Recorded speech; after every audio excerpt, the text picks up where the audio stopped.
Si Marsan ay may pambihirang genetic disease na unti-unting sumisira sa kanyang katawan. Pinanganak siya na may ganitong karamdaman dahil magpinsan ang kanyang ina at ama. Mahigit sa kalahati ng mga British Pakistani ang nagpakasal sa kanilang mga unang pinsan na isang kalunos-lunos na kahihinatnan ng isang kulturang sumisira sa buhay ng mga bata. Si Marsan Arthur ay 17 taong gulang at nakatira kasama ang kanyang pamilya sa Bradford at pangalawa siya sa 6 na magkakapatid. Siya ay bulag at hindi siya makalakad ng maayos at nangangailangan ng buong panahong pangangalaga. Si Marsan ay unti-unting nawawalan ng pandinig, pati ang kanyang pagsasalita ay seryosong may kapansanan at hindi niya gaanong naiintindihan ang nangyayari sa kanyang paligid.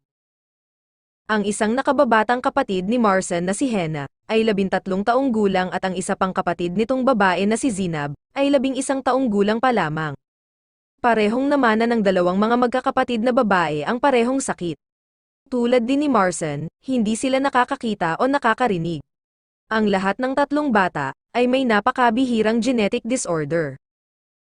Ang kinahinatnan ng pagpapakasal sa unang pinsan ay kalunos-lunos at nakapipinsala.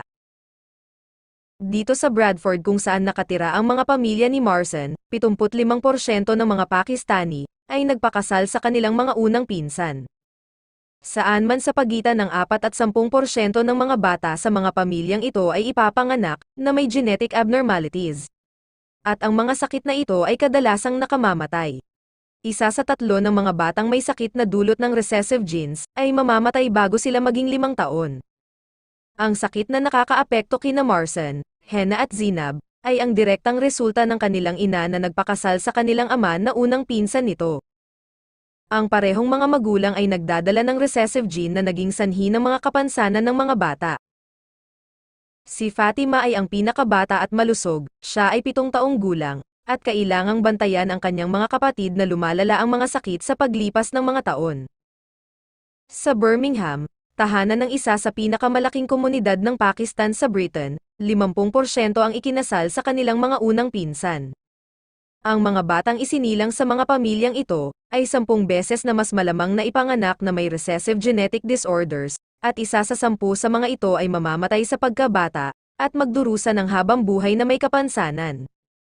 Ang mga doktor sa Birmingham ay may matinding pag-aalala tungkol sa pag-aasawa ng mga magpinsan.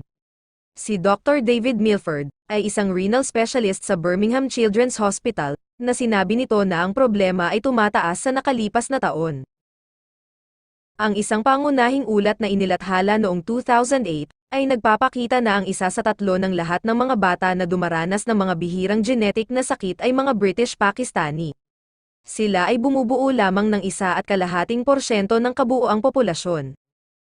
Higit pa sa ipinakita ng mga siyentipikong pag-aaral sa British, na ang pag-aasawa ng magpinsan ay humahantong sa mas mataas na pagkakataon na magkaroon ng isang bata na ipanganak na may isang bihirang genetic disorder.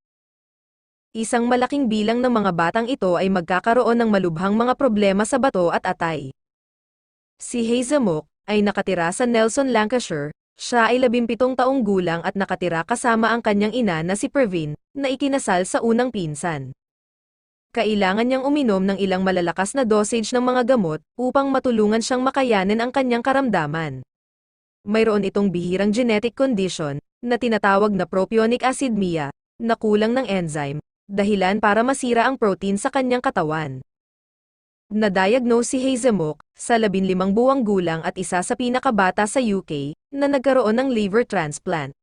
Noong unang na-diagnose si Hazelmook, sinabi ng kanyang mga doktor sa kanyang ina na ang kanyang bihirang kondisyon sa atay ay namamana sa pamamagitan ng pagpapakasal sa unang pinsan nito. Siya at ang kanyang asawa ay nadagdagan ng pagkakataon na may pasa ang sakit sa kanilang mga anak.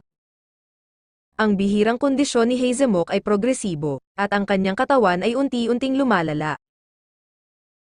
Ang pag-aasawa ng unang pinsan ay matagal nang itinatag na kultural na tradisyon sa maraming pamilyang British Pakistani, ngunit hindi lamang ito sa loob ng komunidad nangyayari.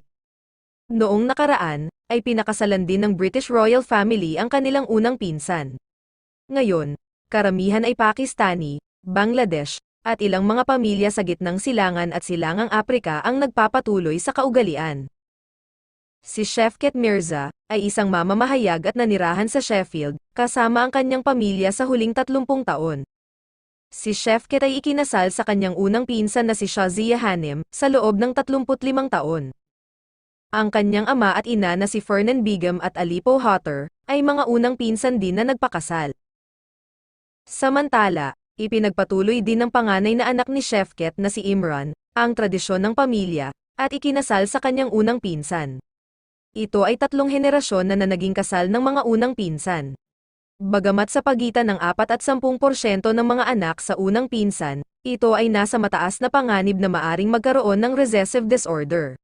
Ang mga tao na sumusuporta sa pag-aasawa ng pinsan, ay nagsasabi na nangangahulugan ito na 70 hanggang 76% na ang mga bata ay magiging malusog. Karamihan sa pag-aasawa ng unang pinsan, ay sa pagitan ng British at Pakistani. Samantala sa bahay ng Bradford, palaging nakakaramdam ng pagkabigo si Marson.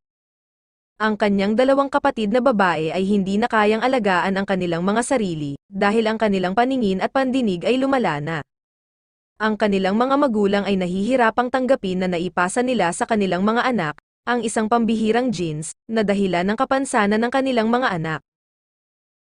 Habang ang isang karaniwang children's hospital, ay makakakita ng 20 hanggang 30 iba't ibang recessive genetic disorder, sa loob lamang ng isang dekada sa Bradford, ay isang ospital ng mga bata ang nakakita ng 165.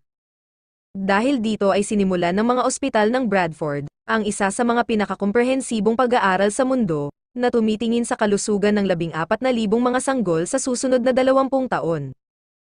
Ang mga kinahinatnan ng pag-aasawa ng magpinsan, ay isang pangunahing isyu sa kalusugan ng publiko, na nagkakahalaga ng maraming milyon at may malaking implikasyon para sa iba pang mga serbisyo.